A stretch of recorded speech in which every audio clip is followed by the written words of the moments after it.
Hello, welcome to Quackalope. Thank you for being here. Now, if you're wondering why I look a bit of a mess and I'm standing in a Target, well, you know that from the title of this video. I decided to swing through Target on my way back to Kentucky to take a look at what games they have on hand, because honestly, the bridge between sort of family games, accessible intro games, to hobbyist genre-style games has been getting smaller and smaller as the years have gone on, and a lot of big retail stores are holding a lot of fantastic games that are still carrying people through the hobby or introducing them to the hobby.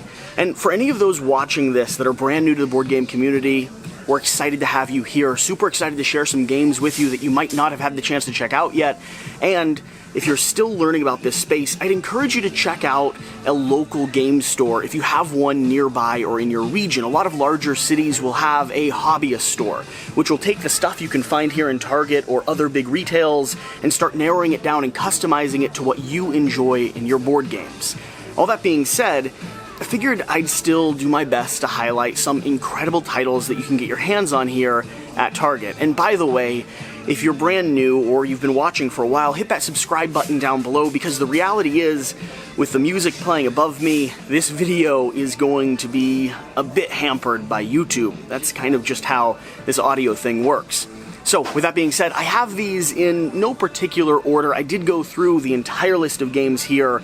I am sure there are one or two that I have overlooked that I haven't had the chance to play personally, but I know most of the roster, and I can heavily recommend all of the games I'm going to hold up, and tell you why I think you might enjoy them as well. Let's go ahead and start with a little game called Arboretum. Arboretum is going to be a game that's all about tactical math and card play. Now, that might not sound too fun to you initially, but the object of the game is going to be to build an arboretum. You'll be placing cards down of matching trees and numbers to create a sequence that, by the end of the game, if you have the largest row, or the most completed row, combined with the highest number in your hand, you're going to be able to score based off of that. It has a lot of interplay between the people on the table. You're going to be working back and forth. You're going to be working together to do your very best to not only steal points from other players, but also make sure that you have your Arboretum built in a way that allows you to score for it. Next, I'm going to highlight a classic that's been around for a little while now. This is going to be, if I hold it the right way up and not be distracted by the world around, this is going to be Azul. Azul's a tile-laying game. You'll be doing your best to draft certain colors from a central pool and add them to your board. The object of the game is to create a beautiful pattern, doing your very best to sequence those tiles in a way that'll score you the most points by the end of the game. The puzzle comes in as you're pulling certain tiles onto your own player tableau. It has very loud music. We're going to have a cut here, I'm sure. Sorry about that. The main object of the game, or the crux of the game, is going to come when you're choosing what tiles you want to draft into your own pool. There's a limited marketplace, and so as other people go around the table selecting tiles for themselves, you're going to get more and more pressured as to what you can take and how you can build out your own little personal sequence of tiles. Azul is a fantastic game, and there's actually a few more in the sequence, a few more that are worth checking out as well. Let's go ahead and pull over a brand new game just released or just arrived this year. This is going to be Terraforming Mars Ares Expedition. Now, this is going to be a small little brother to the larger big game box Terraforming Mars, which you may or may not have heard of at this point, but this game is going to have you developing and growing a planet population on Mars. You'll be doing that through strategic card play. Every round, you'll be able to take a sequence of cards from your hand and play them down, allowing you to build something, produce some resources, gather more cards into your hand, giving you a little bit of control over the actions you take. But whatever you play, if you choose to produce a resource, everyone else around the table will get to choose to do the same thing, plus a little bonus determining on what you decided to lay down. The main part of the game is going to be called tableau building, where you're going to be playing a sequence of cards, one after another, doing your very best to continue generating an escalating chain of resources, of victory points, and of cards that help you unlock other cards. The driving part of the game is going to be terraforming the planet by increasing the oxygen, slowly increasing the heat, and flipping over tiles that give you water on the planet or the surface side of Mars. This is a great little intro game to the sort of tableau card management or action selection genre of gaming, and for anyone that hasn't played the larger Terraforming Mars, I would recommend that you take a look at that, but maybe start here with this. It's a good door into the hobby space. Next, we're going to pull over Marvel Villainous. Now, Villainous is going to be a head-to-head competitive game where you do your very best to take control of one of the, well, mythological villains in Disney history. Marvel is the brand new title that just arrived, but historically you could play as Disney villains as well. This has a lot of interplay in the cards. You're going to be slowly progressing and building up your own superpowered villain, doing your very best to trap or confront the other players around the table. And you'll have your own story cards that are mixed into the deck as well. And so there's this give and take. If you're playing Captain Hook, you're going to be dealing and fighting Peter Pan along the way. If you love Marvel or you love Disney villains, this is a great introduction into the space, and one that I know a lot of people are still really enjoying.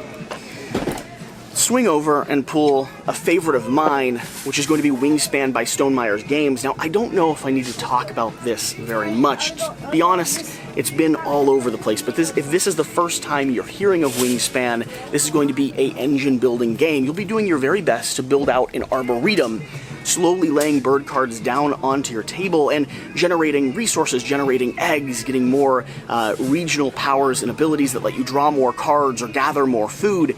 The main objective of the game is to create an engine that works. What do I mean by an engine in the board game space? Well, an engine is going to be a sequence of cards that start spilling or chaining into one another. You play a single card down, that allows you to draw two, to play another, to tuck another, to draw an egg, and so on and so forth. By the end of the game, you should have this whole little sequence of play up and running, letting you score as many victory points as possible by being nearly as efficiently as you can on the game state. One of my other favorites is going to be Parks here. This is going to be working through some incredible artwork that was done in the National Parks calendar and journeying you all across America. This game is focused on worker placement, sort of, but more action selection. You'll be moving down a timeline with a tiny little hiker here, doing your best to visit different regions. You'll be collecting resources, gathering canteens full of water, visiting vistas where you can take snapshots of the journeys that you've experienced. The core crux of this game is a combination of the beautiful aesthetic and the opportunity to explore the world, combined with the fact that it is actually a pretty brutal head-to-head competitive game. You'll be blocking your opponents, stealing resources from them, and doing your very best to extend your turn as long as possible. If you like a strategic puzzle, if you want something that can grow with your game group and really sink your teeth into, and of course, if you love nature and the natural parks, I found this one brings back a lot of really fond memories for me and is always a joy to get to the table. It, as far as I'm concerned, is probably number one on my list here.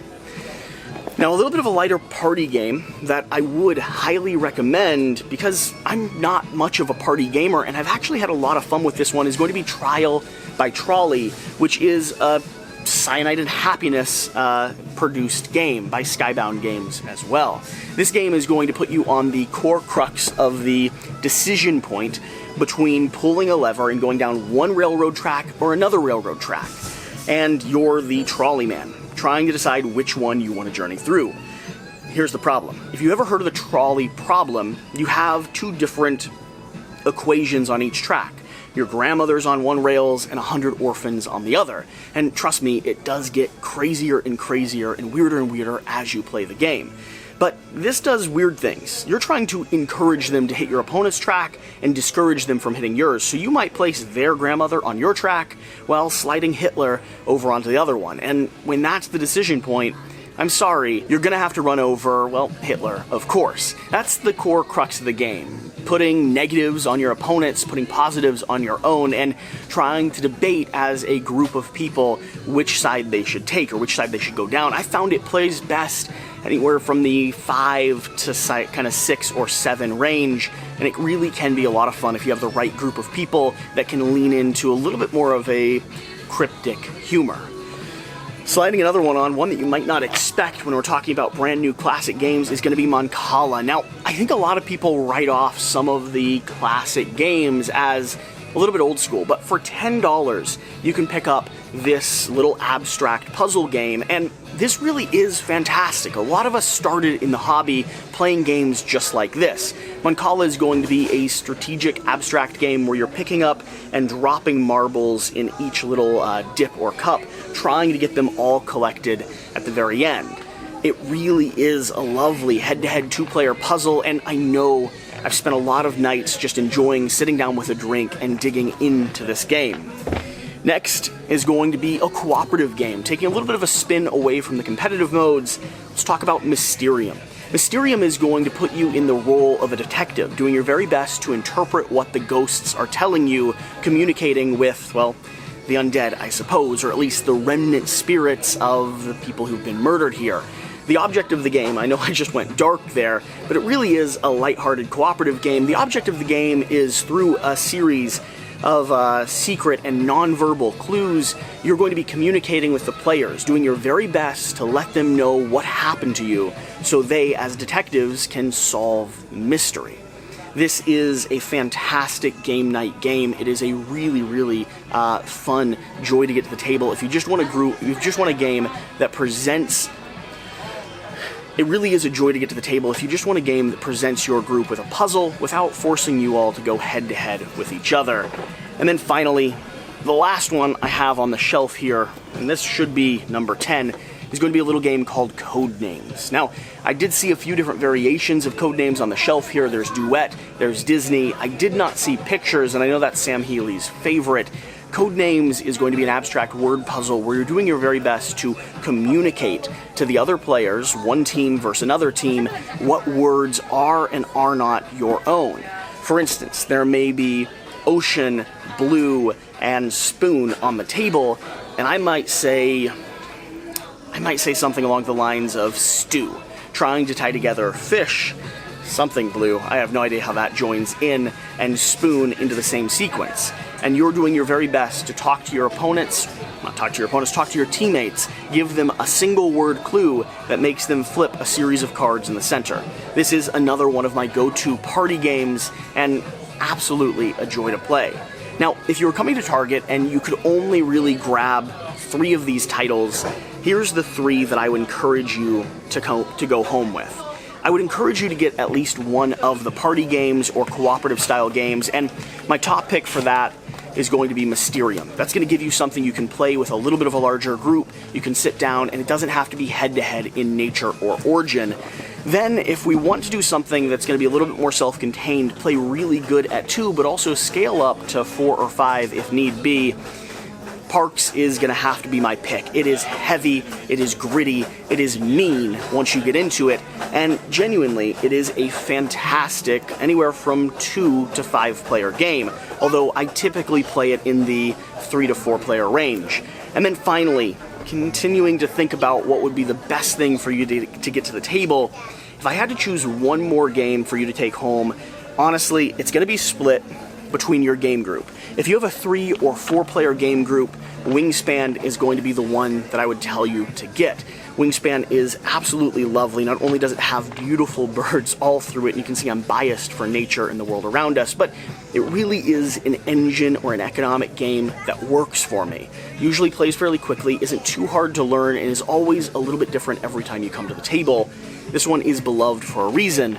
And then, something that might surprise you, if we're talking about 3 games I think you should go home with now, if you have the option, and you're going home with Mysterium and Parks already, this one, if you only have a 2-player household, may be the next one I send you back with. Not because it's necessarily the best game on the table, but for a price point of $10, it'll get you into the habit of playing games. You could leave this set up on the kitchen table, you could sit down for dinner or for breakfast, and go ahead and play through a sequence or two, starting to build that relationship as a partner, enjoy the time you spend separated from cell phones and technology, and focus for 10 or 15 minutes on a single game in between you.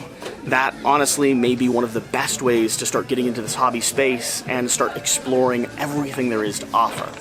That being said, there are a lot of fantastic games, and I'm sure there's a pile of them behind here that a lot of other people would put on their top list. These are going to be my top 10 that you can get at Target. And again, for those of you that are brand new to the hobby space, that are just exploring this for the first time, make sure you check to see if there's a local family game store somewhere in your area. They're going to take what you find here and take your interests and what you like and start scaling it up into a little bit of the deeper hobby side. And there's a lot out there for you and your family to enjoy. So, whatever the case, whatever you do, remember to do the important thing, get out and play some games. We'll see you next time. Thank you.